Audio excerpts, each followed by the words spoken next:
मेरे प्यारे परमेश्वर के लोग, आप सभी को प्रभु यीशु मसीह के नाम में जय मसीह की।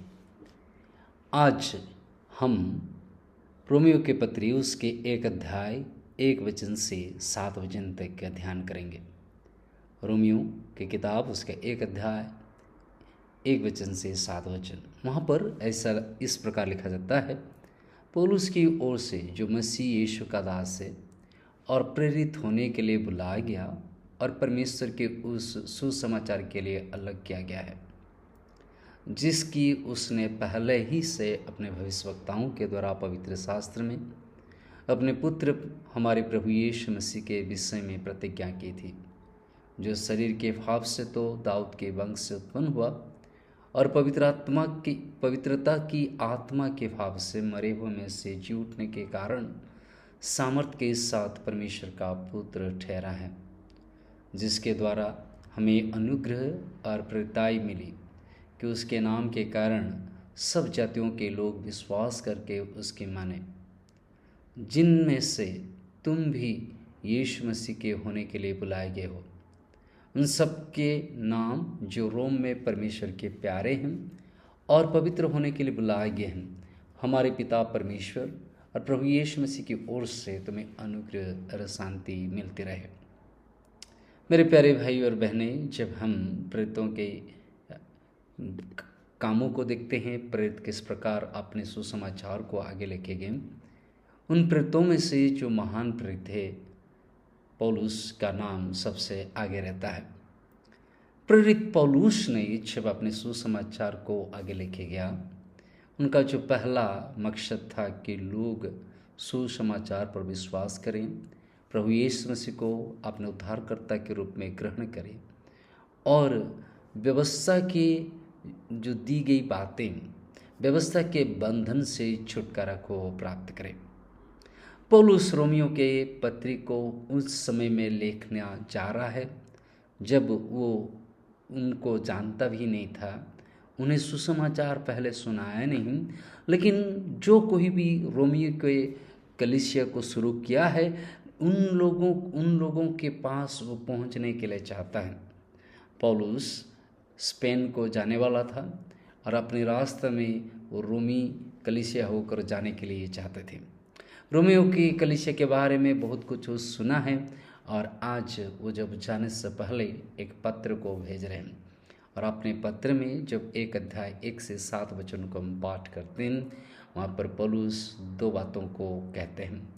पहला, वो कौन है, और दूसरा, रोमियो के कलीसिया के लोग कौन हैं। 1 अध्याय के 1 से 5 वचन जब पढ़ते हैं, पौलुस अपना परिचय देते हैं। वो अपने परिचय में क्या कहते हैं? पहला अपना नाम को बताते हैं और केवल नाम को नहीं, लेकिन वो कौन है कहते हैं। वो कहते हैं वो मसीह यीशु का दास है। दूसरा, वो कहते हैं वो प्रेरित है जो बुलाए गए हैं और किस काम के लिए बुलाए गए हैं। मेरे प्यारे भाई और बहनें, हमारा पहचान प्रभु में क्या है, वो सबसे मुख्य बात है। पौलुस ने अपने पहचान को प्रभु यीशु मसीह में प्राप्त करते हैं और कहते हैं मसीह यीशु का दास। पहले शताब्दी में दास शब्द उन लोगों के लिए इस्तेमाल किया जाता था जो घर में नौकर चाकर की काम करते थे, गुलाम के रूप में काम करते थे, जिनकी अपने अधिकार नहीं होता था। आज दास कहने से लोग अपने आप को बड़ा समझते हैं। मैं एक गवर्नमेंट सर्वेंट, जब किसी को कहा जाएगा I am a servant of the government, तो उसको बहुत इज्जत मिलता है उस शब्द सर्वेंट से। लेकिन पहले शताब्दी में सर्वेंट अर्थात जिसको हम गुलाम कहते हैं, गुलामियों का अपना इज्जत नहीं होता था, अपना अधिकार नहीं होती थी, अपना घर नहीं होता था, अपना कुछ नहीं होता था। वो सब कुछ मालिक के ऊपर निर्भर करते थे। जो कुछ मालिक उनको कहते थे, जो मालिक उनको हुकूमत देते थे, जो खाने के लिए देते थे, उन्हीं से ही उनका गुजरना चलता था। वो अपने से उनके पास कोई अधिकार या मन के बातों को कहने का अधिकार तक नहीं होता था।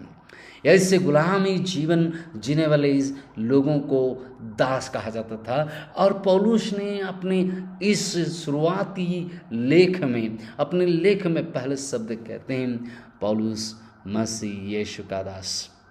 पौलुस एक पढ़े लिखा इंसान हुआ करता था, फिर भी जब यीशु मसीह को ग्रहण किया, उसने अपने परिचय को ऐसे दर्शाया कि मैं यीशु का दास हूँ। अर्थात पौलुस ने अपने जीवन को ऐसे समर्पण किया कि उसको ये मालूम था यीशु के बिना और कुछ नहीं है। इसलिए वो कलीसियों की किताब, गलतियों की किताब और इफिसियों की किताब और अन्य अन्य जगहों में कहता है, मेरे लिए मारना ये जीना यीशु है और मरना भी यीशु मसीह है। यीशु मसीह के लिए वो जीता था, यीशु मसीह के लिए वो काम करता था, यीशु मसीह के लिए संकल्प लेकर आगे बढ़ता था। उसके जीवन में अनेक दुख आई, अनेक कष्ट आई, अनेक पीड़ा आई, लेकिन उसने यीशु के सुसमाचार से, यीशु के दर्शन से, यीशु मसीह के उस बुलाहट से कभी पीछे नहीं हटे। उसने अपने जीवन को परमेश्वर के लिए समर्पण किया। मेरे प्यारे भाई और बहनें, रोमे के पत्री जब हम पहले अध्याय उसके 1 से 7 वचन को पढ़ते हैं तो हम क्या सीखते हैं। पौलुस अपना परिचय इस प्रकार देता है कि मैं मसीह यीशु का दास। आपका परिचय क्या है? क्या आपका परिचय यीशु मसीह में आता है? पौलुस का परिचय यीशु मसीह में आया। आज बहुतों का परिचय यीशु मसीह में नहीं है। उनको लगता है मेरा परिचय मेरे पढ़ाई से आता है, मेरे डिग्री से आता है। किसको लगता है कि उनकी जो परिचय है उनके कमाई से आता है। कि कोई सोचते हैं उनके परिचय उनके घर से आता है, कौन सी जाति से वो पैदा हुए उनके जाति से वो अपने परिचय देते हैं। कोई अपने परिचय अपने मम्मी पापा से देते हैं। हम लोगों का अपना अपना परिचय है। हाँ, आपकी पढ़ाई का ज़रूरत है, आपकी नौकरी का ज़रूरत है, आपके कमाई की ज़रूरत है, अपने गांव समाज की ज़रूरत है, लेकिन जो सबसे महान और ख़ास बात है, गुरुत्वपूर्ण बात है, वो है कि आपका परिचय यीशु मसीह में क्या है। पौलुस कहते हैं, मसीह यीशु का मैं दास हूँ, मैं प्रेरित हूँ, बुलाया गया हूँ और सुसमाचार के लिए मैं अलग किया गया हूँ। पौलुस के उस परिचय को हम देखते हैं और उस परिचय में वो जीते हैं और अपने सुसमाचार को आगे बढ़ाते हैं। परमेश्वर हम सभी को हमारी जो परिचय है यीशु मसीह में हमारा परिचय को बनाने में सहायता करें।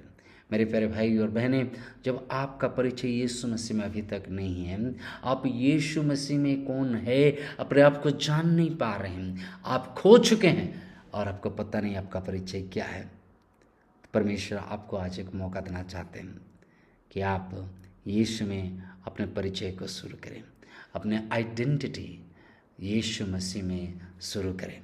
प्रभु हम सभी को और आपको आशीर्वाद करें। Thank you.